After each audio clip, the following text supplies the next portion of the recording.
22 नवंबर 2024 में थाना बद्दोसराय के ग्राम बरोलिया की निवासिनी वादनी ने थाना बद्दोसराय पे एक कंप्लेन किया कि एक कंपनी है जिसका नाम दगरोनी urban multi state credit and thrift cooperative society है, जिसको LUCC के नाम से जाना जाता है।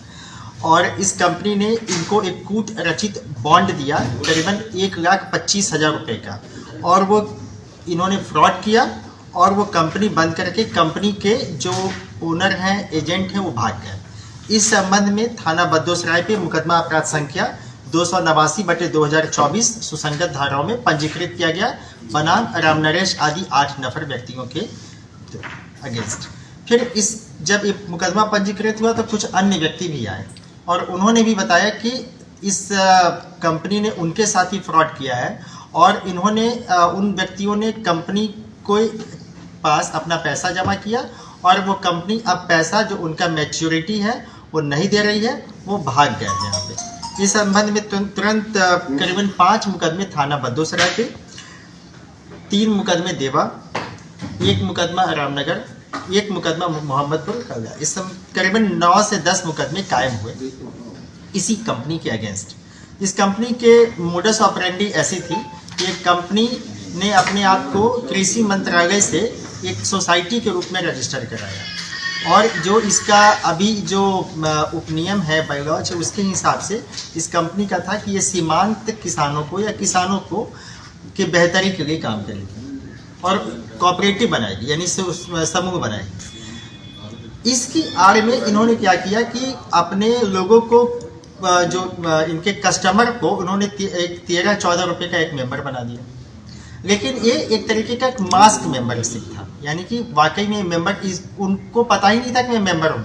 वो तो अपने आप को सीधे सिर्फ ये समझते थे कि पासबुक ओपन कराने के लिए मुझे 13-14 रुपये देने हैं, मैं मेंबर हूँ। यह बात किसी भी कस्टमर को नहीं पता थी। उनको यही पता था कि यह कंपनी है और उसके कस्टमर हैं, जैसे बैंक में होते हैं।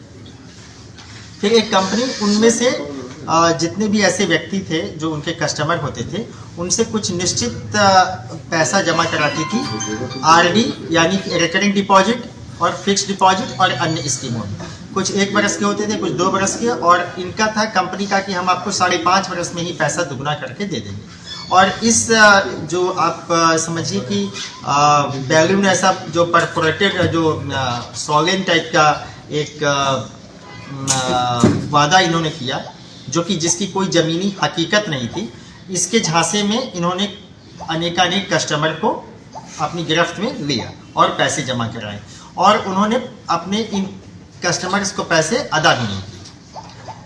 इसमें यह है कि एक कंपनी जो है वो इसका जो रजिस्ट्रेशन है, उसका जो डोमेन एरिया है वो उत्तर प्रदेश और दिल्ली है, लेकिन इन कंपनी ने उत्तराखंड में भी अपना बिजनेस स्टार्ट किया और अन्य स्टेट में भी किया, जबकि उनका वहाँ पे डोमेन नहीं था।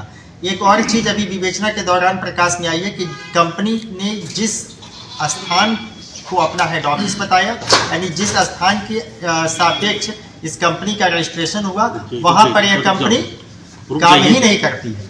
रोक लीजिए, वहाँ पर एक कंपनी काम ही नहीं करती है। इस समय एक कंपनी वहाँ पे नहीं है। तो एक तो ये है, और दूसरी बात यह है कि इनका जो यहाँ पर अभी तक की जानकारी 5 व्यक्ति अरेस्ट हुए हैं, जिनके नाम मैं आपको बताऊंगा कि एक का नाम संजीव कुमार वर्मा है, दूसरा स्वामी SD मिश्रा है, तीसरा रामशरण वर्मा है, चौथे राम नरेश वर्मा है, 5वें मनोज कुमार मौर्य है। जो वांछित अभियुक्त हैं उनका नाम उत्तम सिंह राजपूत, निवासी जमुरिया के निकट जनपद बाराबंकी सिटी कोतवाली में है। माया सिंह इनकी पत्नी है उत्तम सिंह की, और दिनेश कुमार सिंह जो इनके यहाँ के MD होते थे 3 स्टेट के, जैसा बताया गया है। अखिलेश मिश्रा और संतोष कुमार मिश्रा, यानी 9 व्यक्तियों के अगेंस्ट है, जिसे 5 अभियुक्तों को गिरफ्तार किया गया, 4 अभियुक्तों की गिरफ्तारी के प्रयास किए जा रहे हैं। बरामदगी में कई अन्य पासबुक बरामद हुए हैं, कई कंप्यूटर सिस्टम्स और इनके खाते बरामद हुए हैं। 2 इनकी एक फॉर्च्यूनर कार और एक SUV बरामद हुई है।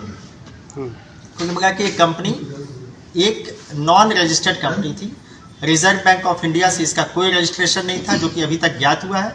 दूसरा, एक कंपनी को अधिकार ही नहीं था FD करने का या RD करने का, लेकिन इसके बावजूद इस कंपनी ने इस तरह की वित्तीय कामों को किया जबकि यह एक कोऑपरेटिव संस्था थी।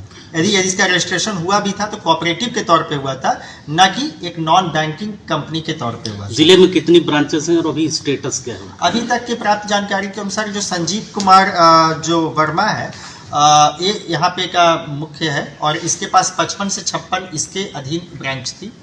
करीबन जैसा अभी तक जो प्राइमा फेसाई देखा गया है कंप्यूटर स्टेटमेंट के अनुसार, संजीव कुमार वर्मा का वार्षिक टर्नओवर 25 करोड़ रुपए था। ऐसे 12 व्यक्ति उत्तम सिंह को रिपोर्ट करते थे, जो कोर कमेटी मेंबर है, और इस कोर कमेटी के मेंबर के ऊपर एक सीएमडी है जिसका नाम अभी इन सब अभियुक्तों से पूछताछ में समीर अग्रवाल करके आया है। अभी इसके संबंध में जांच की जा रही है। तो ब्रांचेस बंद हो गई सब क्या, जो 55 है? हाँ, जितनी ब्रांचेस के बारे में पता हुआ वो पुलिस ने उसको विवेचना के दौरान उसको अपने अभिरक्षा में लिया है और वहाँ पर फर्क बनाकर अन्य आवश्यक कार्रवाई सुनिश्चित की जा रही है।